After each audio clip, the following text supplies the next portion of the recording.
Well, this painting, I'm having things didn't go perfectly today. That looks like a birthmark and stuff, so I'll have to fix that.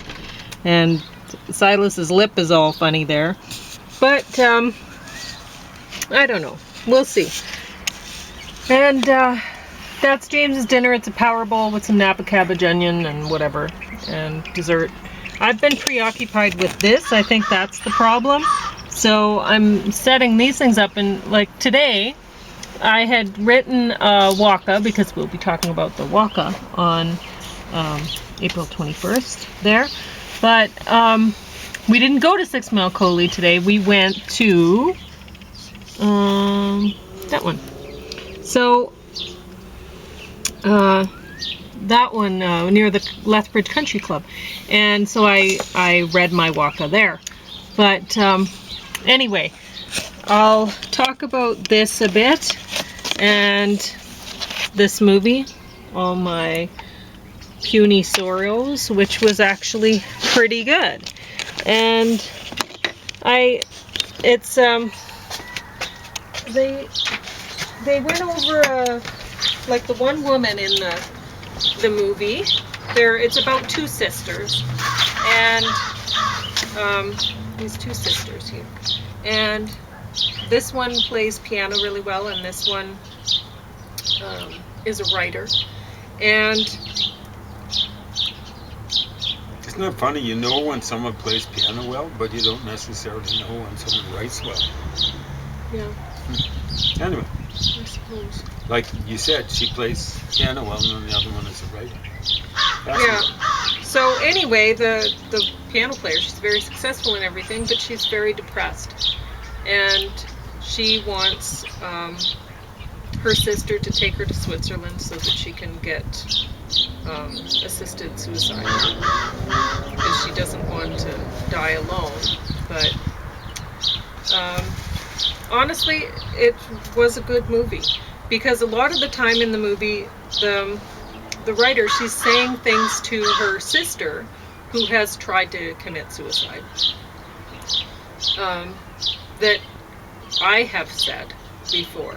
It's all very relatable. And I'm sure if somebody has a loved one that has talked about wanting to commit suicide because, oh, it's so hard to kill oneself, or this or that, or whatever, then you probably said the same sort of things to them as this one has said in the movie. Anyway, at least, yeah. And but honestly, if a loved one committed suicide, they wouldn't be a loved one anymore if they did that. That's really, really awful too. I mean, I never wanted to go to funerals, but some people really need that kind of closure or whatever, and they need all the family around them, some sort of like support. And really, death doesn't affect the person who has died. They're dead, so their effect of there's nothing to be, sad for them. They're gone. But it affects the people who love them, who are left behind. And if you're one of those people who wants to kill yourself, then you really don't care about the people you're leaving behind. So why should they care about you? And yet this woman does. So I'll just mention, there's someone I know, he's a wonderful guy. He committed suicide, I'm not sure why. They say maybe he had a bad cancer report or something like that. And he committed suicide in the basement, shot himself apparently. And he left a note upstairs for his wife, I'm in the basement. Wow. That just didn't seem like him. Maybe he didn't think clearly about what he was subjecting his wife to. But, Yeah, that's really awful. yeah, I don't like having that memory of him because he was a nice guy. Yeah, very nice guy, very gentle, and so on and so forth. Anyway, just in case you're thinking about killing yourself, think about the effect on just discovering the body. But Because I mean, I've thought about it.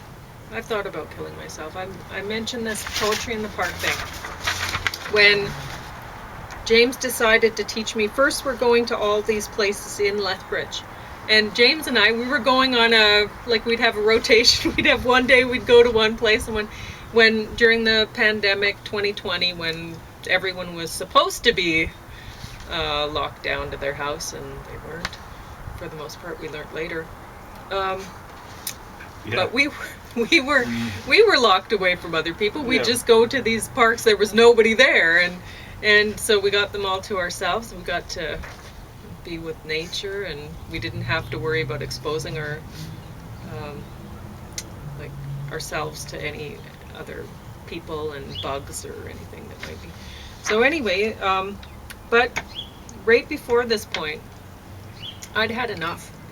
2020 hit, and I was like, I had a really hard time just getting up.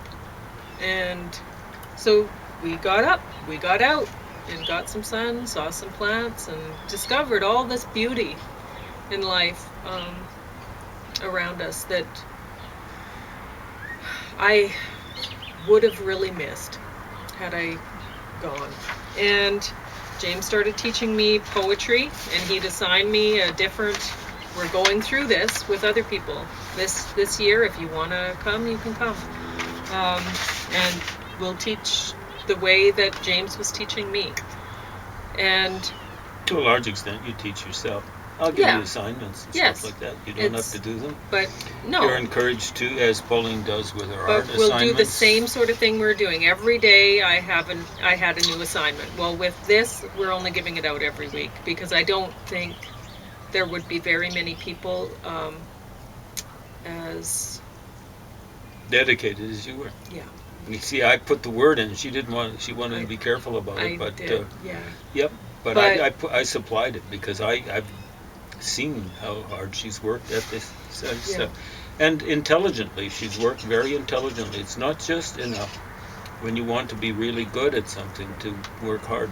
And with the first one we're doing is the haiku thing, and James assigned me first. He assigned one garden haiku and one hiking haiku every day because that's what we were doing. We were hiking, and I'm a gardener.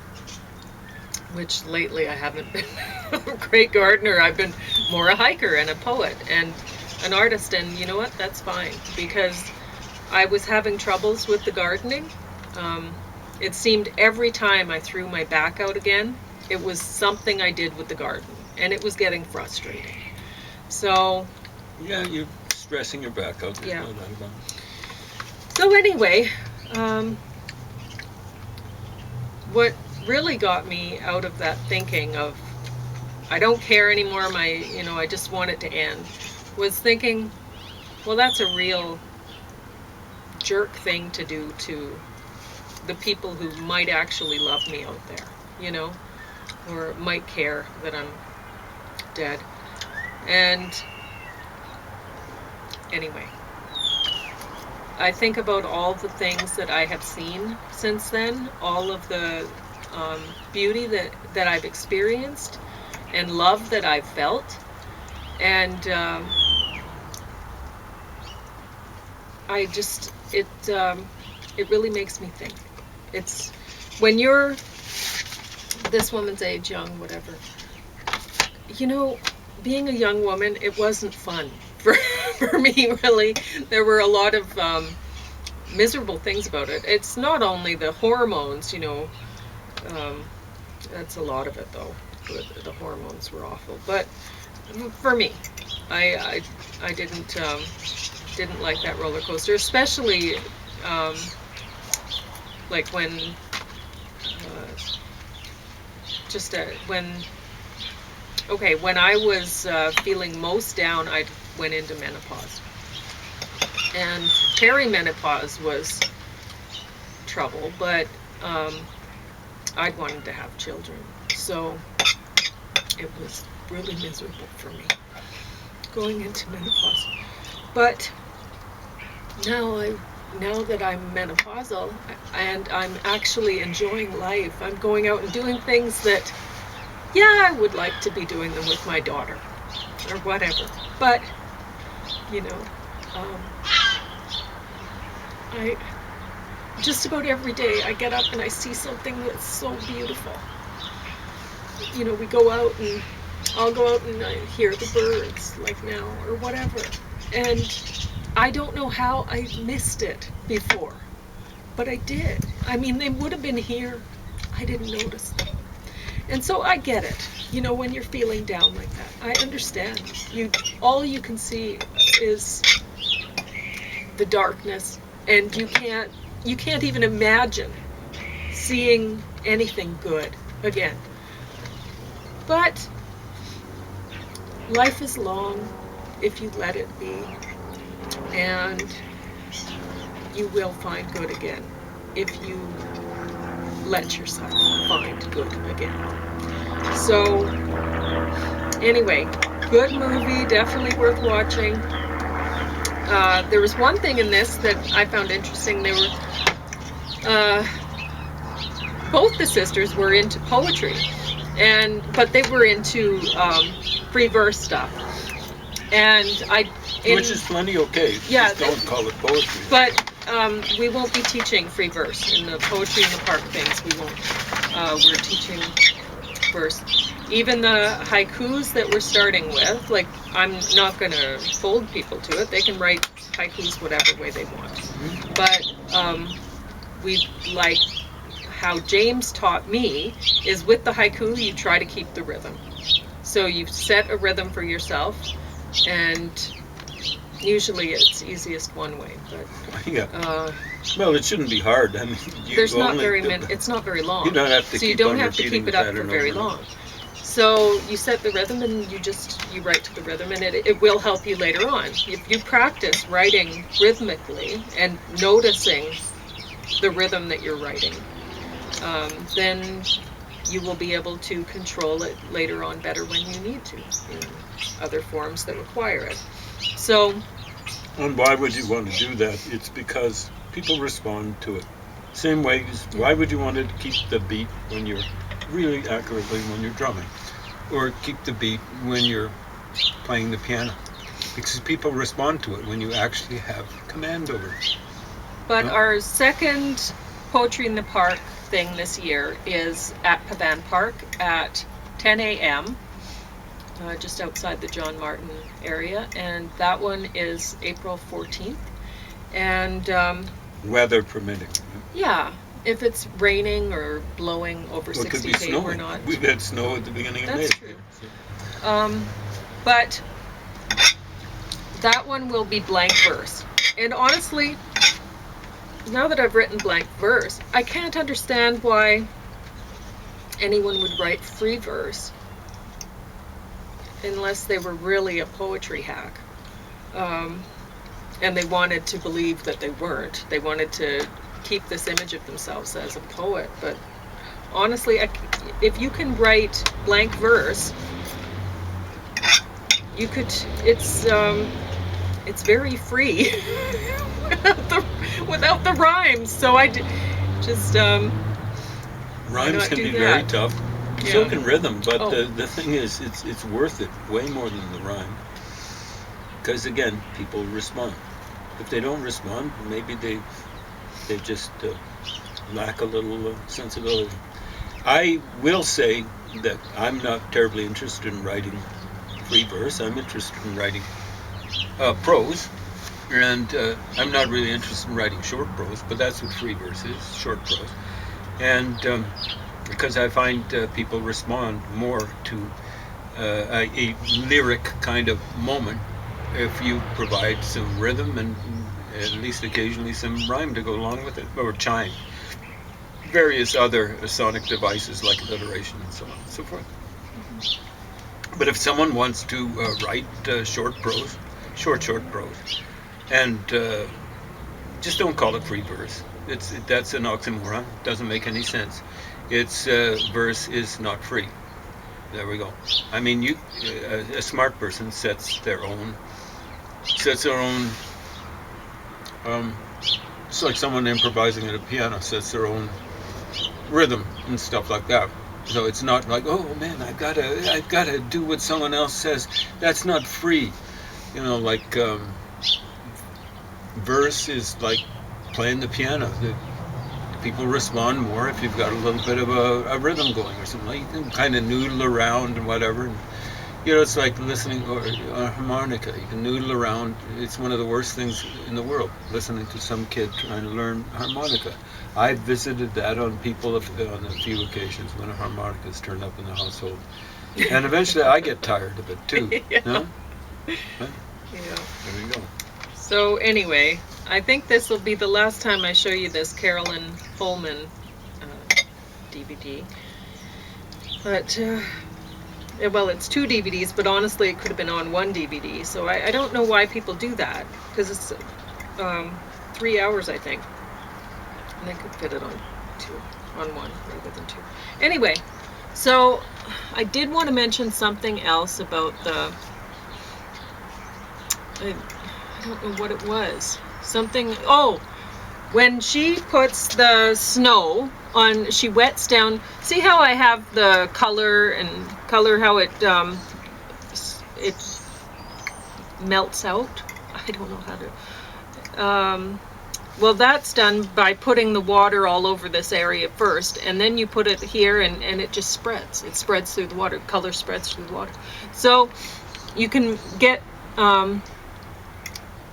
you can make shadows and stuff like that really easily if you know where you're going to put your paint down and where it will spread from. Do you see what I'm saying?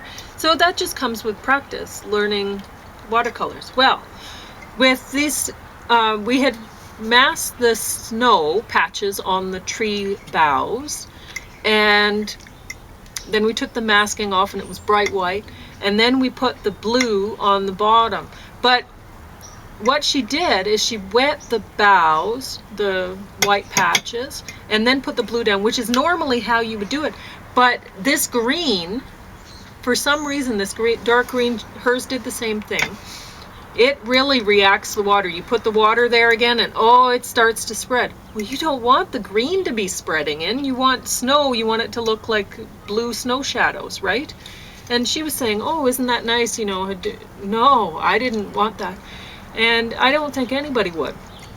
So another thing you could do to try to, like, I just did it her way, but next time I try something like this, I'm going to do it a different way. So you can put your paint down, your watercolor mixed with water, right? Put your paint down, and then very quickly, like if you have one brush and another brush, you can put the water over top of that, and then it'll spread up. And then you don't have to worry about the green being wet for so long that it spreads up too. Do you see what I'm saying?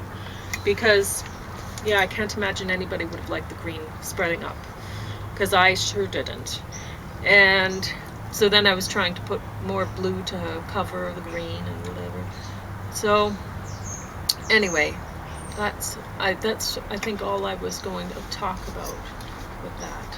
I like the way that she always focuses on putting the darks next to the lights and the lights next to the darks and stuff like that, and it really helps catch the eye. I mean, you get this scene, you're gonna be focusing right here, I think, for the most part, because this is the darkest dark in the painting, and this is the lightest light, the yellow, for, like, besides the snow, right? And then you have the snow right here anyway. So I think, at least for me, that's where my eye goes, is to the branches, and I like that.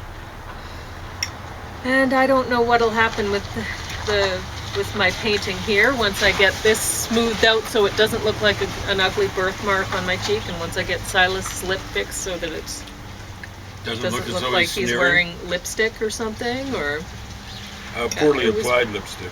Yes, Lipstick's poorly okay. applied. It was reminding me of you know that Saturday Night Live skit with what's his face, Phil Hartman, where he was dressed as a woman and he had the lipstick all smeared badly and he said house on fire, put it out, put it out.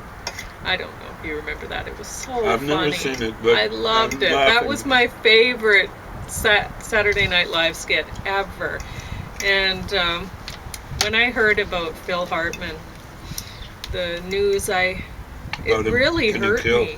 yeah. Yeah. Yeah. And it's funny because you don't know these people, but yet they're in your house all the time, right? You have the TV on, they're there, and it feels like you know them. It feels like, and so it's like it was like a Death in the family. death in the family. It was horrible. And I don't know if everyone else felt that way too, but I can't imagine too many people didn't like him, but I guess his Well, he wife was was very, one of very them. talented. Yeah. Yeah, it was his wife. Yeah. Yeah. Well, Some people are that way. I mean, I can remember where I was when I heard about John Lennon yeah. dying. I can remember where I was when I heard about John F. Kennedy dying. I was only 9 years old. There are a few things like that. I can remember where I was. This one isn't a death in the family, but it's the opposite. I can remember where I was when Canada beat Russia in that 8-game series in 1972. There are very few things I like wonder that. what bird that is.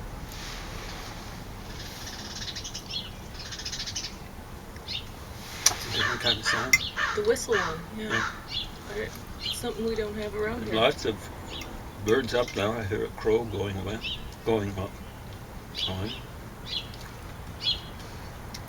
Yeah. What a day for birds. We saw some nice ones. And lots of them. Lots of them. Cedar waxwings. So many. cedar waxwings, yeah. They seemed fairly friendly.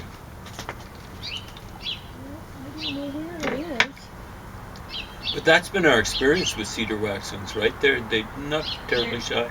No, and they seem very communal. There's like, well, this time of year, there seem. I don't know anyway, how they many seem are so left many. right now. It could Yeah. be thousands. Well, anyway, unless you have something to say, we're done. Nope.